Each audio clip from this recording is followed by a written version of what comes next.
Like Keanu Reeves and at least the first Matrix movie, MMA has aged like a fine wine or maybe a really strong cheese. In fact, I would argue that things are probably just about as good as they can be when you consider how insane the level of competition is at the top all the way down to the early prelims. There's thriving promotions outside the UFC, mainstream acceptance for the most part, and mixed martial arts, which are the arts. Things are pretty good, and over the last 30 years, a lot has changed about the sport. Some things that will never go back to the way they were. It nauseates people. Even hardened individuals are repelled by this. Maybe that's a good thing in some cases, in most cases, honestly. Maybe you see it as a bad thing. But however you feel about it, today we're going to be talking about 10 aspects of fighting that have crossed the Rubicon. No turning back, no stuffing the genie into the bottle again. These entries had their time, and now the sport has moved on. I'm Tommy from MMA On Point, and these are 10 things you'll never see in MMA again. Number 10. Fake martial arts masters. If Diego Sanchez's former coach and lifestyle guru Joshua Fabia hit the MMA scene in the late 90s or early 2000s, he might have been successful. He might have been able to convince a whole bunch of people that he was some kind of person you would actually want to go to for training in mixed martial arts. But that's not what happened. He emerged recently, and because he did, he was immediately called on his bullshit by virtually everyone but a single person. You guys are like the tough guys and all this stuff. If nobody's I don't know what the fuck you're talking about. The fact that Fabia's grift was so very quickly shut down by the majority of the community is a testament to how far we've come and how much wiser we are of these fake master types. Rafael Torre, with his fake unbeaten record getting dropped off in the woods to win secret Kumite events getting invited to ADCC, he wouldn't be given the time of day today. I never said I was the only world champion. There were lots of them. How many fighters did we used to hear with insane records? 450-0, all entirely unconfirmed Vale Tudo events. Some were just bragging for status, some were straight up snake oil salesmen trying to scam others out of their money, and while that kind of thing still happens a lot in martial arts, if you're gonna try to pull that bullshit in MMA anymore, you're gonna get found out pretty fast. There's far too much knowledge about the sport now, and way too many ways to verify the truth to the point where a casual fan would be likely able to spot a fraud. The Frank Dukes types had their day in those early days, but MMA is way too big now for anyone to make it big off bullshit anymore. Come on, don't bullshit me. Number 9. Jiu-Jitsu's domination. Okay, so don't get me wrong here. I'm not saying that fighters who are primarily Jiu-Jitsu practitioners won't ever be champions again. I mean, after all, Charlie Olives is tearing it up right now. He's the submission king. But his top-tier winning didn't really start until he began putting together the other aspects of the sport. Same with a Gilbert Burns type. Both are now very dangerous on the feet as well, and that in turn has helped them better utilize that ability they have on the ground. And that's really the point of this entry. There will never be another Royce Gracie type who is truly only a jiu-jitsu specialist that will dominate the sport ever again. Now, I wouldn't say that of something like Sambo or kickboxing. Israel Adesanya is a great example. About a purest striker as possible at the highest levels. And look at Khabib. He could have absolutely dominated with his grappling alone. But the jiu-jitsu game is a different beast when it comes to solo running a skill to the top these days. Maybe it's because it was so dominant early on and so foreign to a lot of people that fighters massively overcorrected. Sure, maybe they're not black belts winning gold in Abu Dhabi, but even the greenest of big promotion fighters largely know the pitfalls to avoid against a jiu-jitsu ace, which is not to say that they can avoid them entirely. It's still a huge and vital part of the sport. I simply mean they're not walking in blind anymore and saying, oh, I can just jump into this guy's guard and nothing bad is gonna happen to me. It's not that jiu-jitsu can't win fights. It's that in modern MMA, it can't be the only thing if you're gonna be a champion. Number 8. Top talent needing the UFC. After the death of Pride in 2007, for about a decade or so, your only real big money option was the UFC if you wanted to be a top-paid, top-tier talent. Unless you're, Fedor. But he's the exception, not the norm. The goal was always the UFC. Sure, obviously there were great fighters in Strikeforce and elsewhere, but if you wanted to be the top dog and get that top dog money, you were hoping and praying that you were a star in the UFC. And while it's still very much a goal of the vast majority of fighters to have their time in the octagon, nowadays, if you're one of these stars, that might be more for the legacy than it has to be for the money. With major promotions like Bellator, ONE, and the PFL, if you're a big name from the UFC, you're not stuck there when it comes to money-making potential. Don't get me wrong, being the top guy in the UFC will always be your top money-making possibility, but because the promotion has grown so enormously in the last 6 years, if you're a big-time fighter who maybe isn't quite at the top of the food chain, but well-known enough to be a star elsewhere, you can comfortably leave the promotion and potentially make more cash than you did fighting for Dana, a change that's also a product of MMA's larger population popularity globally. Hell, even the paydays Ben Askren and Tyron Woodley got for their boxing bouts shows how valuable being well-known as a UFC fighter can be. The Rumble Johnsons, Yoel Romero's, and Eddie Alvarez's of the world can find lucrative contracts outside the Endeavor umbrella for the first time in a long time. The days of top-tier talent not really having any choice are done. Number 7, marketing the violence. In the early days, the violence was the thing. I stab, I fight, I stab, I fight. I mean, if we're being honest, it's still kind of a big part of the thing, but now it's all implied. In the beginning, the brutality of the sport was a big part of its drawing ability. Sure, martial arts enthusiasts wanted to see which style worked best against the other, but the masses wanted to see people getting hurt in a cage.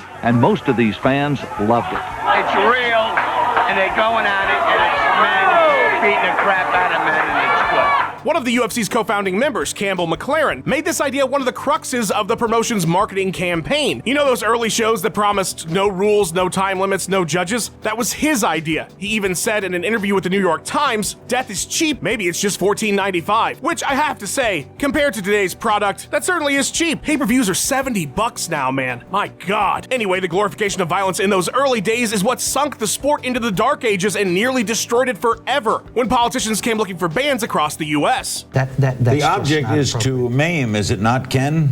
No, it's not. By the time the sport had recovered in the early 2000s, attitudes had changed considerably. We wanted to be looked at as a sport like boxing. I think in the next 5 years, we're going to be as big as boxing or the WWF. And most promoters would do what they could to downplay the uglier aspects, not shove them into their marketing, except the IFL. In 2007, they leaned so heavily into the violence as to put up a graphic during a show with a heart monitor flatlining while showing a fighter being stretchered out after a fight. Big yikes. But even back then, it was seen as an absolutely bad look for the sport, and promotions are even more conscious of it today. Why do you think the UFC changed knockout and submission of the night to performance of the night in 2014? They knew that celebrating knockouts wasn't gonna fly anymore. The sport would have never jumped the human cockfighting stigma of its early marketing and ended up on ESPN without collectively toning down the explicit bloodlust, and you'll never see that again. Number 6, a new art dominating. Mixed martial arts has been regularly practiced across the world for a good chunk of time now. If aspects of any discipline are truly effective in full combat sports, they've already been tried, refined, and implemented. Gone are the days of fighters showing up from obscure martial arts to prove their mettle, show that their way is the true way that can defeat all forms. Hell, MMA hasn't even been that for a long time now. Those early UFC tournaments were certainly a true mixed bag, and of course over the years there have been plenty of clashes of styles, but by and large the most dominant forms have already been fully tried by fire. For years now the sport has honed the mixing of skills, taking the things that work from this art and that art, refining and tweaking what is effective when all other disciplines are considered. And sure, there's still innovation, forms evolve, like what Eddie Bravo did to the jiu-jitsu game, or the implementation of karate techniques by fighters like Lyoto Machida, but there's never going to be another UFC 1 scenario where somebody pops in with something nobody's ever seen and just completely dominates the sport. There's not suddenly going to be an Aikido-based UFC champion where everyone is just powerless against him. I'm sorry, Sensei Seagal. Those days are long gone. If a martial art was going to dominate the MMA game, it already has, and there will never be anything entirely new. With the exception, of course, of Nate Diaz's sumo-style wrestling, that's a game changer. It's called wrestling, sumo-style wrestling. Number 5, promotion hopping. It's crazy to think that back in the day, a fighter could head over to Pride FC for a couple paydays right in the middle of a UFC run, maybe do a couple regional shows, but that was pretty much the norm. Right before he became welterweight champion by beating Matt Hughes, something that complicated the issue considerably, BJ Penn fought Takanori Gomi in K1 and it wasn't a big deal. Sean Shirk fought at UFC 30 in 2001. He was also on some regional cards, fought in King of the Cage, did a bout in Pancrase. That next March he had another UFC fight. He did a regional show right before his UFC 42 title challenge. It's just how things were back in those days, and that's something that's never going to happen again. Exclusive contracts are now the standard, a standard set by the UFC, perhaps because of the situation with Penn I mentioned before, where he became champion and then suddenly jumped to K1, who was offering more money. Zuffa locked down their talent. There was of course the Champions Clause, something that would extend a fighter's contract should they win, but provisions have also been made to allow for exclusive negotiation periods and even matching rights, should a fighter be let into the open market. And while Bellator and Rizin have talent that interchange, keep in mind these are cross-promotional events. fights. It's mutually beneficial to both parties. They're specifically working together. A fighter isn't of their own accord in the middle of their Bellator contract taking a fight independently over in Japan. It's just the industry standard now. And barring some sort of legal challenge, you'll never see a major promotion allowing that kind of hopping around ever again. Number 4. Prolific top talent. In the span of a year from April 2004 to April 2005, Pride FC champion Fedor Emelianenko fought 6 times. Champ Vanderlei Silva, over 13 months, fought 6 times as well. That run culminated in a bout with heavyweight Mirko Krokop because the axe murderer gives no fucks. Matt Hughes fought 9 times in 2001, the year he won the UFC welterweight title. When Frank Shamrock was the interim King of Pancrase champion in 1996, he fought 7 times. In the span of a year, GSP lost his title to Matt Serra, defeated top contender Josh Koscheck, won an interim title against Matt Hughes, and then regained the unified championship from Matt Serra. The point I'm trying to make, if it's not obvious, is that top talent used to fight a whole bunch back in the day. It was kind of expected and the norm. Now, if you defend your title twice in a year even, you're considered to be a cut above the rest. Sure, guys like Cowboy and Kevin Holland are doing 5 fights a year, but one of those guys is on the come up and the other one on the tail end of his career. They're not the elite of the elite, and that's really where the difference lies. And it's something that's never going to change again. Top tier talent is simply considered far more valuable today. There are more titles to headline more events, and the fighters are not about to risk running themselves into the ground just so they can make a bunch of dates in a year. If you're not quite there yet and you want to risk it, fighting a ton can still happen, but it's nearly impossible to do today at the top even if you wanted to, and that's going to be the norm from now on. Number 3. Early fan stereotypes.